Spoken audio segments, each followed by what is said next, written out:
Най-хубавото, което е в кулинарното изкуство и което вие му го правите възможно най-добре. Но го правите с собствения труд на всичко това, което сте изкарали във вашите градини и от вашия труд и ентусиазъм да съхраните традициите на всички ваши деди, баби и така нататък. Понеже сме в Брезник и можем да се насладим на вашето гостоприемство. Но освен ние, че се наслаждаваме на това гостоприемство, тук има една група от София, която съвсем случайно е попаднала в кафето, не е попаднала в правилното кафе. Защото няма нищо случайно. И понеже казаха, че преди са ходили в Гигинския манастир и тогава се видяли, за първи път са отишли и са видяли Бойко Борисов. Сега идват за втори път тук в района и отново пак се сблъскват и се преглъщат с тях. Най-хубавото е, че те са част от това, което ние искаме да изповядваме в партия ГЕРБ. Семейните ценности. Има една млада двойка, която преди 4 месеца са станали едно хубаво, здраво, изплатено семейство. И най-важното е, че имахме възможност те самите да видят какво сте направили вие. Надявам се, че след това ще има продължаване на разговорите за рецептите, за да може хубавата дама да прави на мъжа си това, което всъщност той обича. Нали? Само да кажа, че любовта на един мъж минава през стомаха, така че голямата си част трябва да положите много усилия. Но всички трябва да помагаме да се съхранят тези традиции. Все пак да се върнем към това, което ни предстои да направим на 25 октомври. Предстоят ни важни избори. Важно е да бъдат спечелени не за това, че ние искаме тази победа на всяка цена, а защото нашите кандидати за кметове са най-подготвени, имат най-голямото желание за истинската промяна в общините, а когато има промяна в общините, може да дойде новата кампания и ти да направиш национален слоган "Видими резултати за България" или "Видими резултати за всички тези общини, които се управляват от ГЕРБ". Точно за това искам да ви кажа, че изпитвам истинско удоволствие, обикаляйки в цялата страна и това, което виждам постоянно от това, което са направили кметовете на ГЕРБ.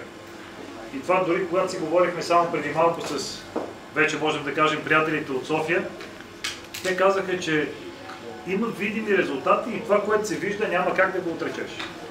А ние знаем, че във всичките тези години много са тези, които са обещавали, обаче нищо не се е получавало накрая, след като приключва мандата.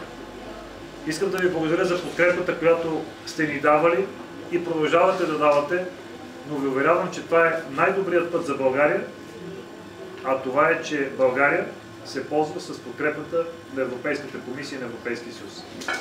Ние друг път нямаме. Вие видяхте, че за година и половина при Пламен Орешарски излизането правилния път ни косваше спрени средства по оперативните програми поради несъответствие за стария финансов програмен период и невъзможност от новия финансов програмен период, който стартира 2014, ние да се възползваме в момента от тези средства. А парите от новия финансов програмен период с българското съфинансиране е в размер на 32 милиарда лева. Това са средства, които могат да отидат точно за подобряване на тази среда, която може да доведе повече инвестиции, повече бизнес, повече работни места и всяко едно място да стане достатъчно привлекателно и за туризъм. И аз съм убеден, че това, което правят хората от София, е за да дойдат и да видят прелестите на България и във всяко едно населено място, независимо къде се намира то. Аз мога да препоръчам много добри дестинации, където ГЕРБ управлява и ще останете изключително удовлетворени от това, което ще видите. Но съм убеден, че на 25-ти всички обединени заедно ще гласуваме с номер 15 за Брезник, но с номер 15 и за София. Така че да си пожелаем успех. Благодаря за тази хубава погача, която дадохте. И вие ми я дадохте на мен, за да мога аз да я взема с мен и да отида вкъщи. Обаче аз предпочитам да я дам на тези прекрасни млади хора, които в момента мисля, че по-важно е да затвърдим и да направим стабилно тяхното управление в техния брак, за да може след време да виждаме видимите резултати от тази сплотена любов и да има не едно, не две, а поне 3 деца, колкото имам аз. Колко да кажем повече, мисля, че е излишно.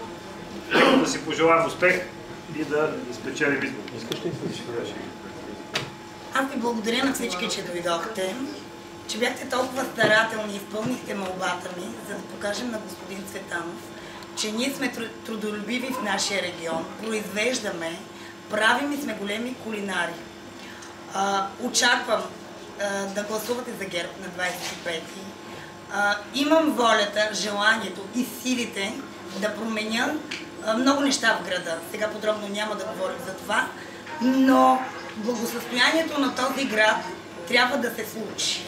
Ние го заслужаваме. И да е в ръцете на жена. Колета го заслужава и ако бъдем сплотени, мобилизирани, смятам, че може да се получи.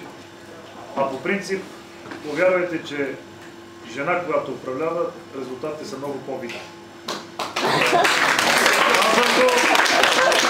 Качеството си на малцинство в моето семейство. И винаги давам превес на жените вече, защото все пак трябва да бъде по някакъв начин равнопоставен. А и София се управлява от жена. Парламента също жена. Между другото, Цецка Цачева е първата жена председател на българския парламент. Йорданка Фандъкова е първата жена кмет на столицата.